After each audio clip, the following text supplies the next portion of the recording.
Mawale no tala noa ma fa soa yo stasi nei o alo le tulu o telo foi to telo ila tolo silfia ilungo le Facebook social media ea o le sunga ya Bennona Leleimalefaga le ngata ea o le sunga Bennona e fa pe foi na yo na alo tamaita'i ea fa tulo foi tafa o le afionga ya ono fa soa fa ina le soa fa sili li mai le fionga o fala lili ya mana tole fa nga ia so fa Bennona e peona si le fia ia le tele lungo le social media ya le tato malo fa lo ngia nei ta va tal va tu Bennona malo se fo manu nei ta ya malo se fo mo e lo fionga ni ka el fo ka kolia me le fo malanga le tu so le ki me mo pe ka ma ka fefe ya malo wa mai oi ya mo mi va tai ka muri so le oh mai ngai ku so mai ngai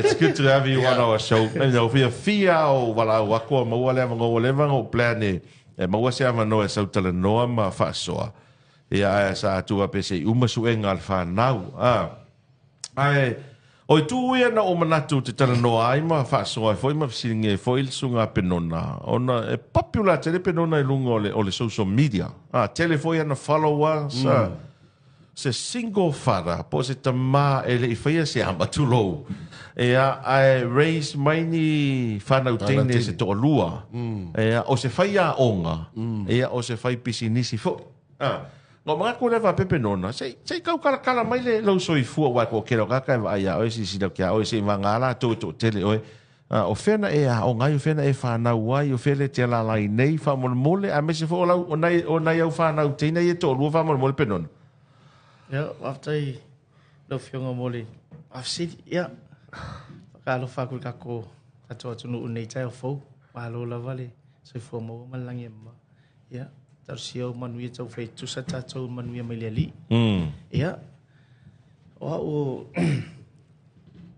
silili pen le malfanga mai sa tele fale alili ia o ya ingo sio tina ia no life wai ia ma I falfa ia o tamau o twai fale alili fo I matautu ia ma tua ia le patai utongia ia masivaenga fale vau ia matua fo I fale alili mai le spiko sale lua lo ke silili ia ka wali siku fale alili ia pere fale vaenga na o mua e tau no fai lo atu ia o tolu fulu lima ne o tau sanga lima ne o tau sanga still young ai na wa onga tua fale alili yo langa o ina ia nga onga kwal primary school ia alwese mai lo sa lo malo fo ia pe le tau masa ni fo iluso nei na taimi ia nai na tulai pe wo ye 12 ia amakua ia ia kemilia ia o malola ia walulo le NUS a wo lo le au ia ma ave uma pepa fa faiao uma ivola es como king wa ele um faiao e coi fai lo lespe pangi ke o lo ku ai fasi ka be e coi fai lo lespe ai fa uma lo ia lo va lava ngai alo lo ku fiore faiao nga mai ia le de wo savali is full ko sang sukasi faiao alo faiao e vai maunga e vai maunga ia kiminga ngal wese ai nga palai isinga luenga nga lue ia ai mako ise ko imanya ia pia ia pase vai ko ale ku langai ke les fale kong sofa nga pia ila kong faila ia ko fo ime pia bo ia ko sau pia wala ke kele kong ia e kong faia ke lo la wala le mai le ali ko mo wani swinga ia ko se ngai fa nga ngi okay Mana tele nei vai ngai we ta ua Bennona. Tai pe ta nova some no ali amatalanga ali amatari tato fa noanga. You know, I love your story. I follow you on social media every time, even your two daughters. Fa pe fair ona erasing se fa no tene to alua without a mother. Ko ia le a foi le talaanga o loto o lua ma no the separation matulanga ia le o ia sa fa talanga that's your own business. I think of fear as a single father no raise le fana tene to lua. Yeah. Jadi roi a foi. E te le ase se tau ole taimi o tato I taso ainga. Yeah. Ia e ile so tanga mai taimina e o mai taimine. Ia taimi o no fa onga I malu fo.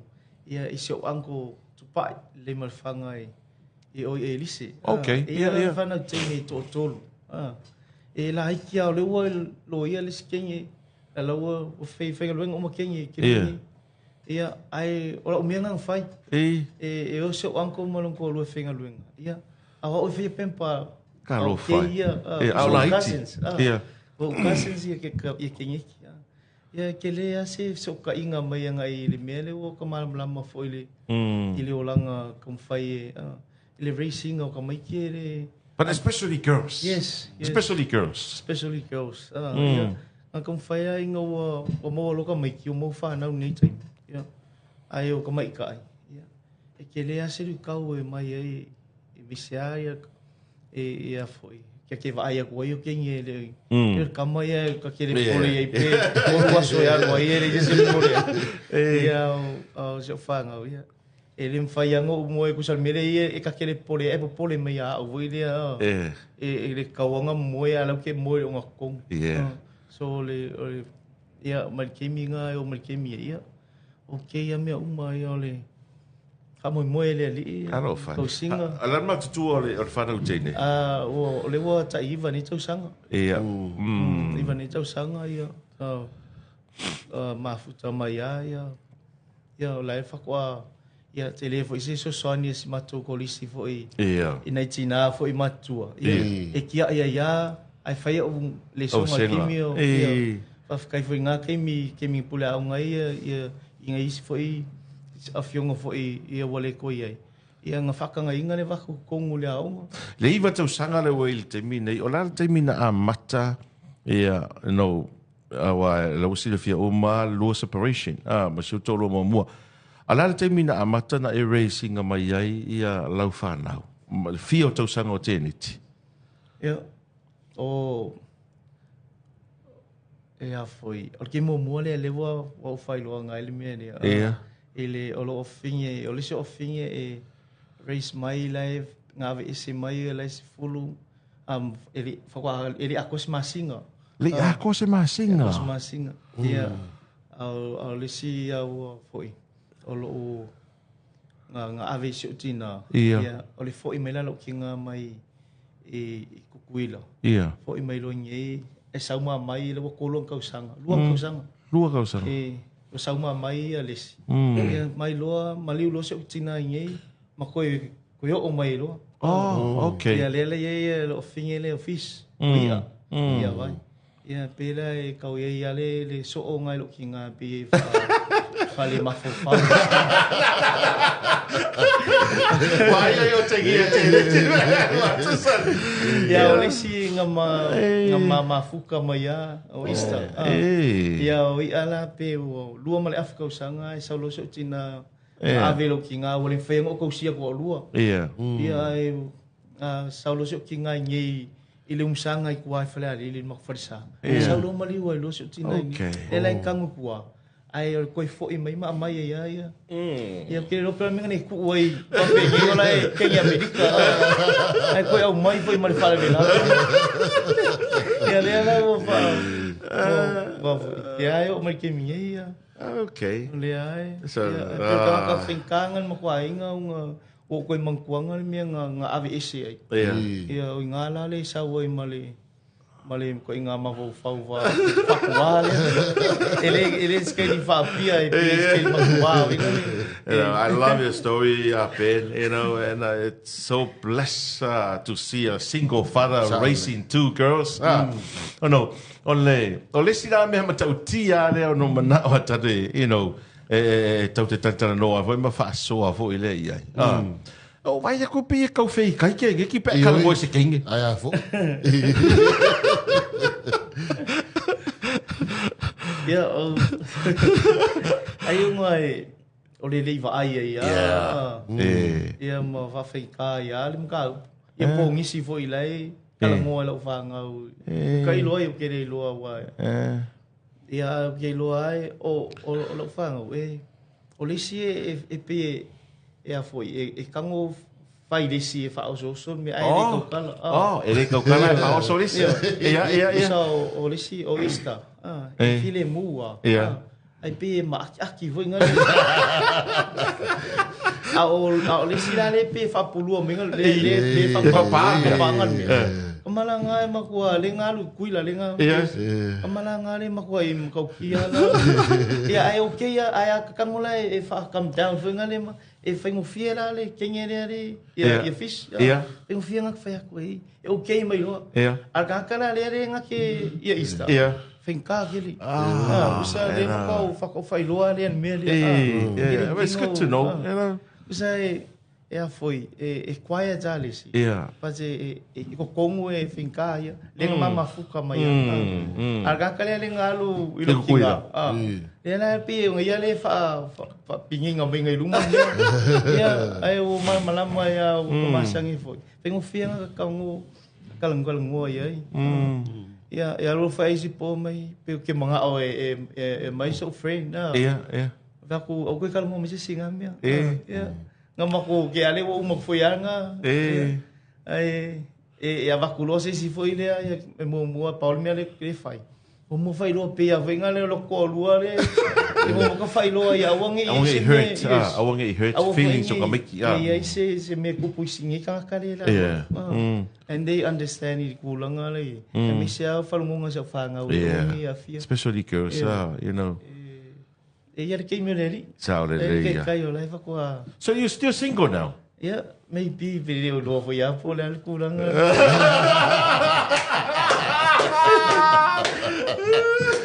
Vai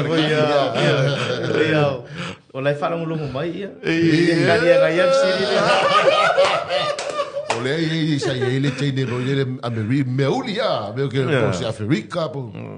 Sa po a ka me se uso. O lo que deve siri aí por sa friend ia po A te lo o eli a pen. No le man ia wa le fo fai le Airbnb. Uso renting e tangata fo e mai fa fo ina ole kaimi nga sa ole kinge nga fefa la tunu stene uli le Felica Kenya you know ole makua I ke leo promotion na sa mo nga fire kinge nga especially ke le nga followers e ka kere mga ku mama but you know there's a big promotion of Samoa ma le afo ma ka mo fai na ia explore Samoa la and I'm pretty sure e ngisi YouTuber mangisi ka nga ka social media influencer voile e ma fai nga follow ma o mai ngai so ka kala nga sau ngofo lo Airbnb vai kwa peso eu ka mo ia nga me a pena se me mo ko sa me ka fa piri pe o le pe luar aqui os quem ole she's a tourist fellow travel lang ale mi talang ku pere le ka nga meeting ei fenga lo se menga lenga nga uminga okay so ke le lang pe ngai so ngo foi lang YouTube ma le Facebook e over se full million ka e follow le kenya nga fi okay e a foi nga wa ku le ofisa ku lisi I saw le misa moa wa ku fafu ai va com alguém com lá com quem é ofício com va com kusi a com ficar cala com kusi eu leva com alguém ele mis alai com si mis kulo ang ale ele mis o kere kariare o le ngala kala va ku fa ficar pe fa eu lengo ko lo ko mga ia lo man. No, it's a big promotion. Alu le spend walu avi you Yes. Pay the money, Paul me promote Samoa. Yes. Paua ngofo fua foi ol mako fale. Ele mas me fa pena kongi kingi. Kalo fai. Ol me ia kele sanga lo ke va kulanga langa Facebook. Mana YouTube. E kele langa. So le langa vai ku e mau e fekalia mau. Ol me kongi lang me ai me me mo ai. Ai pe e mako ia e travel. So le langa mako ia aku lo si vai ngafia. O fai lo ai. Afkai ro aku e manga ia le. Ia ko le makal ngo masi tau sala foi a tu no ia ma fai lo foi ai. Afkai foi wa fio aku ngafi. Ia o ngala le aku e ko fai promote mako pisi sianga. Ia afkai foi la ma ia skol mako. Le twin sister. Ia mole anga iluma. Le manga ia me pixiri. Ia. A me sole ole feso soani ole. Tai pe awa le wingola vam talanga.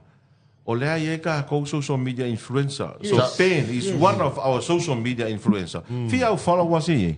Right now lima sifulu. See? Alright. And it's keep growing the followers of Ben. Ma ye voi elenga Ben fo ye voi di start tangata Samoa tupulanga Samoa.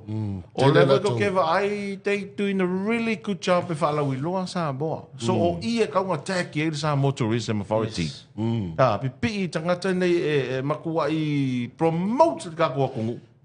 Me se nei te suinga nei ai. O social media. Tautia. O social media. Ia me se lai te pe foi la le. Fale ta ingos kamalenga malo le TikTok mai tonga. Ha bea. Ia le lua tau sanga o malo le awards le. Ia Australia. O ia malana whanau teine. E kai pe foi la le picture le vali mai o e pen malau whanau. You're doing a really good job to promote our country. You know, ma mea ko kupu ngai Samoa. So fa fe kai e al menga ngo mangao. Ai pe la wa nga foi lo sau. Ale pe wa ali mai si mea. Ele lo. Pa ko le por fe ngo fie la vai tau. Pe fai ngo fie no race le fana tene. Le wa ta u. Ya me se foi ala ngono o tamaita'i foi le la te misia la to tina. E nisi taimi. Ai me se ala fana. E pe e ia whanau fo lele pe e pipi ia le loto il tina. You know, le asi le fia uma. Ia e pe no le whaia onga. O le social media influencer, ia businessman. Ia le pe ona ta ua. Taro tala noi le businessi pen whamole mole. Twin sisters, whaina e whanau roa tili vaenga ia. E au ngā fo I moi la tolo mai mo ma whaafonga mai. Tasi nei o pisinisi ia e mawhai na nga i whamole mole ape. Ia, waftai, ole pisinisi twin sister. Whakua maka le, keimi wo unga le CHOGM le alinga whai last year. Okay. Ia, na unga lo le CHOGM. Ia, ona, tai milia nau e lo whanau e join le siva le tamaita'i le bis, le tausala na e o moana. Oh, yes. So le uma mai lau inga. Ia ngā vaaya kuloa wa ke le ale le a foi le ki kilo me ngaka ia mako. Me si lau whangau. Ia ai ke le foi ke mile malo lo ai le ko pe ko ki masinga ko malo ko mi. Ia kom fai lo e finsinga mea venga le whaunga ai le ke mi. Ia ai wai le o join foi au se mea ngal mo fai. Ia fai lo ngai o sei la mako o whakau mai le si. E mo ke le whaia. Mo ke o whakau mai o vailoa. Ele skenga ngai whailang whalisei. Ia mai loa la ia kasia le menga mai il kenga. Lima sukala. Ia pe mo le course furu sei. Usai le iau I fo umba. Wow. Ai whaunga social media. Whaunga I lunga Facebook. O ngā la koe o loa mai le silua. Ia umai e okula e okui walakalaka November. O mai pusa kai polu kai fa. Ile nga sei ya lea. Le nga maka ai. Vai kwala ya lua mea. Ia o fakulo e se okali e lokali e mo ke mafuka o e a foi e mai se I e ka ngoi vari foi lea. Ia e yang fe ya onga I ol makwa onga. Fakai ka I valinga. Ia. E le ai ma se malama se mea. Ia mai la ia fai foi le I. Fa pi male sei. Walua la vai kwal mea ya lua. Ia ke ia vai ku o pipi ia ku senga le onga fale I. Wa ke mingi ma ko close mali ia foi. Ale nga maka ka ikasi ngai I. Wow. Okay ka. Ia kal ngua la ia le wa vai ko ke le. Ia mak fakawolo container. o e ku se mawal ku pe makeu makeu ia menga ele hai mas is fukala mo si account mawa ke mira ngal fe yao ole inside wa Falava, to be honest, ole inside wa ngal fia kwa e lo top up mo se lo full professor e lo full falava inside e si la fia uma ka lai finga luenga mi ka ole inside e mo ol mi ngai o lai ka ko ia sa ole ia fia kwa fia pe mengi le rolling fale ai ia mianga ka fai ia ai lei mas saving lei se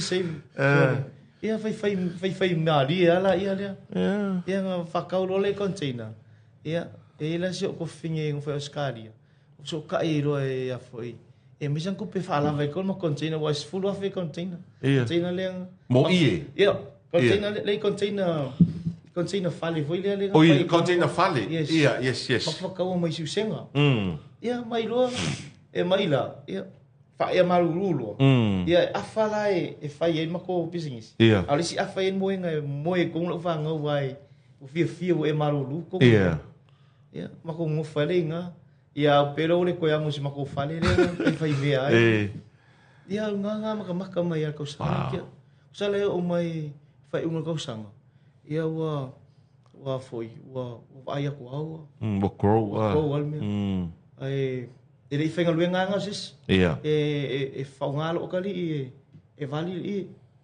ia ai a foi ai o mai lola ia le wa maka yang mali fi poli ia wa mavaku o ka foi ia ala vai nga fa maki ai kalisia ia vai ku lo le ko mga omia la le wa mga omia sis ia trata mia ka nga ia kasi ka mi ki vali vaku kongo e join malo kali ia vai a kuau fai mai e fia sui ia o mara varia mga fa mai afi pe finga afi pe pa pi ia o que ar foi lá su e far su ia ka e ave ai ia como fai lá ia le ai por essa wala ai a pe a mai su que eu pe o fingo ko ia fa ka foi lá su ia maka ka mai lá au ngi pa ai foi ngai le ka o le baby ia su ia kamanga e fa ka ko la o ma se pe ka ke malo le milio mai ma e ngo mo la su ka fa are foi mo la su eu po ele lá sa o su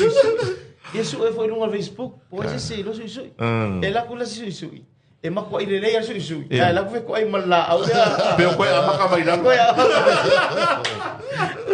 ole vai su le mele ma ko su ma ko ile ka wi ma no ma vo fa ko sa ia ma ka nga ia vai ko kele me mo ia ko su ele su ai akau me si ka mai la au fo ia ve me su mo mi o boloka ke wa ia akau ka lo boloka ia su ia ma wa ka lo boloka ia wa ku lo boloka e mi ngoia ku la su ia lo fai ma ku fari al ma fa ngoi le lo usa e fa pega ka ma ko i vai vase e mo ke fo o vai vase ale vos fulu iva ko sanga sali los fulu ko sanga ma ele lo ma ko fale pungi la au ai kulu mo le main road se kulu mo main road ele lo o ngai e ka ke mas ka mai fale ya a ke mingi e pio le o chao le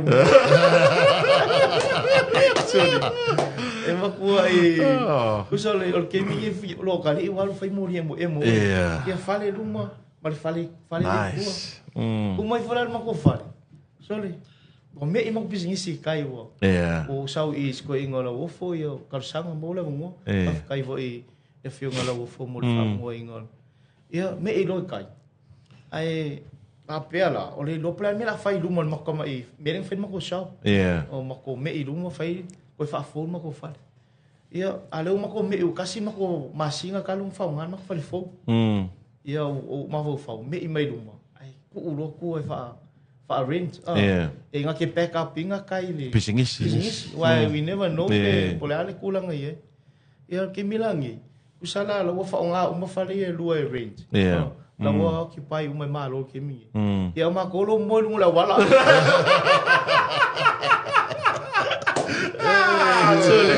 what a sacrifice anga po ole ia ka anga po se va nga Pe me po fea ma ko mo ia. E la sia uso ila lo ko fa. Ia e morio. Ia ngala ma ko ho lo. Ko mo ia. A lo ko fe me se uso mai e lima se la ula. Sorry. Ko sa la wala o rent tu ba fale. Rent tu ba fale. Wo fale mo ko mo fo. Ia lo ma ko mo lo ke. Ka ko la travel. I love your story. Kill story. Maka mais kama imiale giki. I think it's a challenge for you to pulanga lo fa fonga mai. Nei vai tau le so nga tau tupe ma le tele fa fi tau. O le fa matala pen. Ya mata mai fa tau mai sei. Lima sutala. Ale, you know, le ko inga respond la wo ye lo fa na ul termine no fa pisinisi. Wai me wa pisinisi. O le reaction a te neti a o el temil nei. Yeah. E ke le asu so ngi so fa ngau. Yes. And they understand for ya melo o el makuain. Yeah. Fa fangu kulor kaya wa ka uma ko ka kala. Yeah. E fangu kulor kaya wa le ka ngo ku ua e wal ngo. Yeah. Ia pesi I foi a cavali ia. Ga koa I ku uran media. E lu manga e koe foi. E koe fa manga koe ia le mea ngai. Yes. Ia wa lunga. Isa koe e wa kulo mea ia. Koe ara le kai fa lu mai lo fa. Alu le koe manga o se mekta no mere wa ku porque mi. Ia ka koe foi koa. Koe foi koa. Ele se me nei mas me venga ko fa ia va pe. Alu lu mo koe sol mud.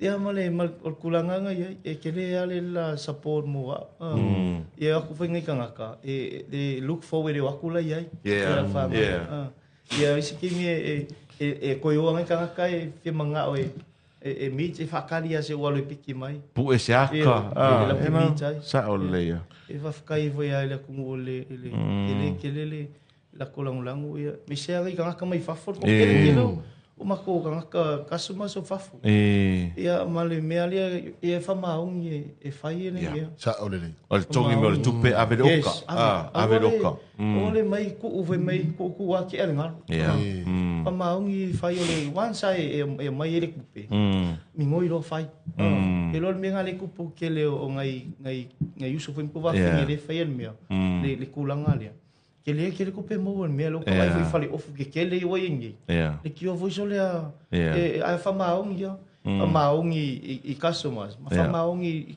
faingo ngai kang fenga luenga. Ang fenga luenga wa wansa ele anga ele fenga kang fenga luenga. Fiu ko so nga ka fenga luenga. Ele to so ngo fieta ngata fenga luenga ne vai tau.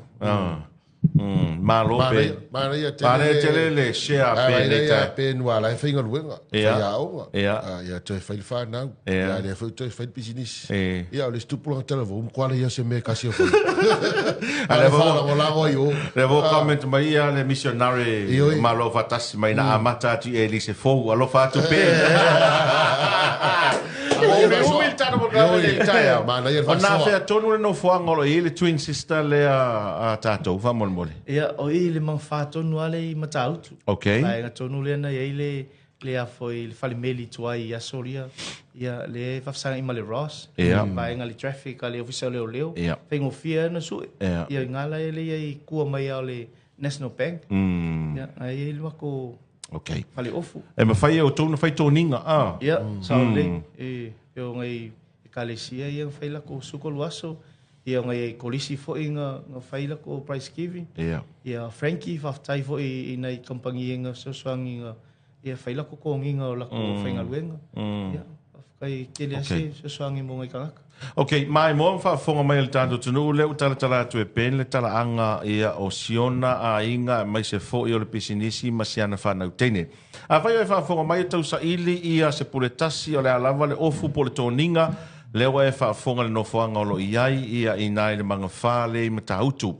A le fa le tonu lava ia ale o Meredith le sa ia il fa le mel tuai le ima le National Bank ia le ia ima le traffic a leo. Ia o le fale tonu le na ia lea e iai ia le nofoanga o lo iai le twin sisters ia po le nofoanga le nei I fight for my need your support, local business, local own, na pen mania na sana fala tene to lua masiona tari foi. I find my ata taramata va pen e tele au tu pepe no fona oi.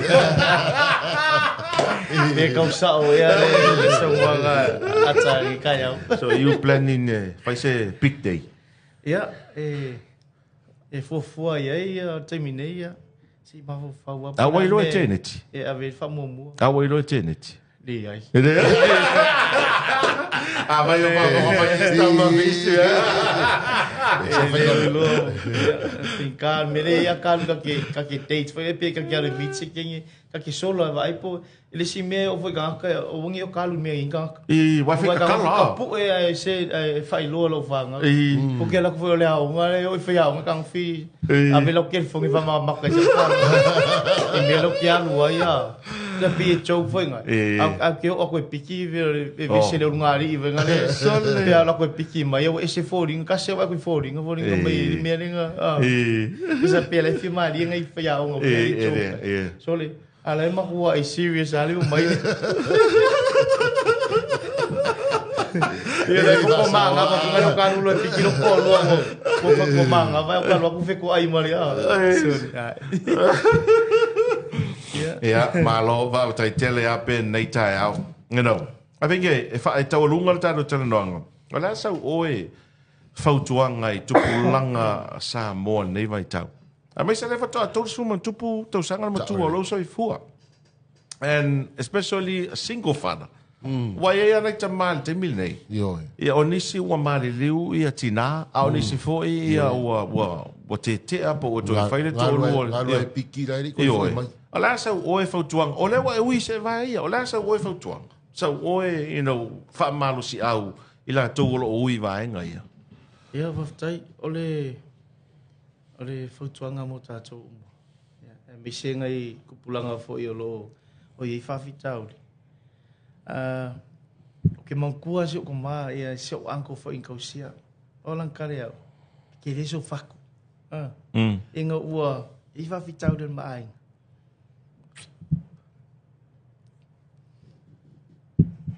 It's all right.